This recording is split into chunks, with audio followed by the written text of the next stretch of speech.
Hi, I'm Ian with Redline, here to show you Redline's MC615R pneumatic 1,000 pound air operated lift. First thing that I'll do is go ahead and raise this unit up. I would like to point out that the unit is still sitting on its wooden shipping blocks. So we have you to have a look at the safety locks up underneath the lift as I raise it up here, and you'll see those engage as it goes up. And this unit is still sitting on the wood blocks from shipping. So when it was lowered down, it was probably about 3 inches or so higher than it would normally be. And right now, as such, it's a little higher than it would normally be because it's not really sitting on the ground. So let's talk about this lift and what makes this a really nice piece of equipment. It's an all steel construction with a powder coated finish. We've got a air cylinder up underneath that takes care of the business end of this. Let me go ahead and show you the safety locks to this in terms of how you release them. It's an incredibly complicated system. To operate it, you've got to be a rocket scientist. You just pick that up with your foot and that disengages the safety locks. Over here on this side, I'll show you the pedal assembly. This is a dual pedal covered assembly, so you're not accidentally going to step on anything and send it up or down when you don't want to. So I'll drop it down a little bit right now since I've disengaged the safety locks. Goes up and down very, very smooth. Exactly what you've come to expect from the 615R. So let's talk about a couple of the features of this lift. First, we've got a wheel vise that's clamped into this lift right now. I do want to point out that I don't have my clamp bolts tight, so you can see it kind of shimmies a little bit. The motorcycle wheel vise here is a very, very smooth operating lift. Look at this. I can turn this with one finger with no problem. So everything operates very, very nice.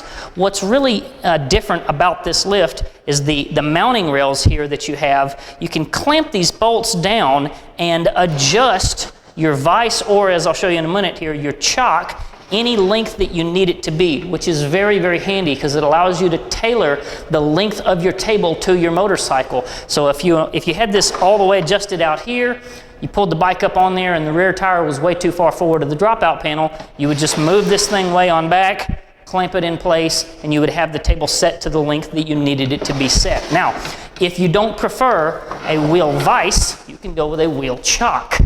Let me set this over to the side and I'll show you. This is the MC10R wheel chock. Works in the exact same fashion, and it goes right into the mounting rail system that you see right there. You drive the bike right off into the cradle. It rocks forward, holds the motorcycle upright without you having to do anything. I do want to point out you have several different adjustment holes here for different diameter size tires. So again, you can tailor this to where it works properly on your motorcycle. One of the things that I'll show you here, let me grab the wheel kit and the dolly here.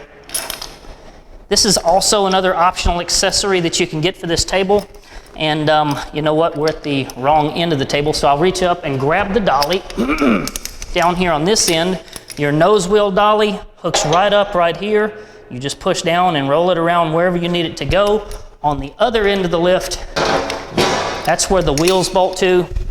You get yourself one of these wheel kits. They bolt right in place right here, and then as you sit there and turn on that, it will rotate that wheel down and pick this end of the lift up onto the wheels. So moving this lift around is quite easy to do once you've got the nose wheel dolly there and then the additional wheels. So let's talk about the optional jacks that you can get with this. Here we've got an MC615R fat jack. It's a great jack for guys that are working on quads, although some people still do buy this for working on motorcycles. You can see it's a very smooth operation. I'm just sitting here turning it with my hands here. Thick rubber mat that's already glued in place. And if we'll look up inside of the jack here, you'll notice that you don't have plastic rollers, you have steel rollers. That's nice. You don't typically see that on these jacks.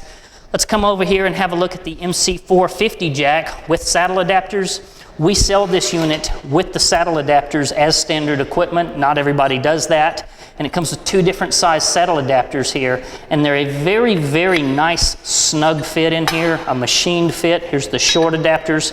So you would basically just slide these in place, adjust them to whatever width you wanted, and then you could lift from the frame rails of your motorcycle using these saddle adapters. I do want to show you something here. Have a look at the welds on these things. very nice, small, high temperature TIG welds. If we look down on the front of the jack down in here, again, beautiful TIG welds. I'll slide that on that, and of course you just sit there and run this with a socket wrench to operate it and get it to do the lifting. Let's go back now and talk about the ramps. This table is outfitted right now with a set of side extensions. So you've got ramps back here. I'll pull off the ramps. These are the ATV ramps on the outer edges. And then we have a very long center ramp that you'll see here. This is a nice feature to this lift, and that you've got a really, really long center ramp. That's great when you're working on lowered motorcycles. It's also diamond plated to help try and keep you from slipping as you pull the motorcycle up onto the table. Now let's talk about the dropout panel. The dropout panel on these units is a little bit different than the rest. The dropout panel doesn't remove, it swings down. And I've already loosened these bolts here so I can just slide these brackets over to the side, and you can see the dropout panel just drops right down. So it works a little bit differently. It's hinged, very, very nice setup. And then just bring these back in place and clamp those down if you wanted to. The last really neat feature of this lift is the side extensions. Most lifting tables have a one-piece side extension. These tables actually use a two-piece side extension that you'll see here. I'll pull one of these off and set it to the side and do the same thing for the other. The reason that this is cool is because you can tailor your lift to whatever you're working on. Say for instance that you had a Can-Am Spider where your wheels were up on the front, you'd pull your back side panels off. If this was a traditional trike you were working on, then you would pull your front side panels off. So you would tailor your lift to whatever it is that you're working on. Keeping in mind, this is a 1,000-pound air-operated table, so if you were working on trikes and things of that nature, 1,300-pound gold wing trikes, you would want the 625R lifting table with 1,750 pounds of capacity, whereas this table, the 615, only has 1,000 pounds. Very nice table, big bang for the buck. You can see it at our website, redlinestands.com. We appreciate you taking the time to watch our video.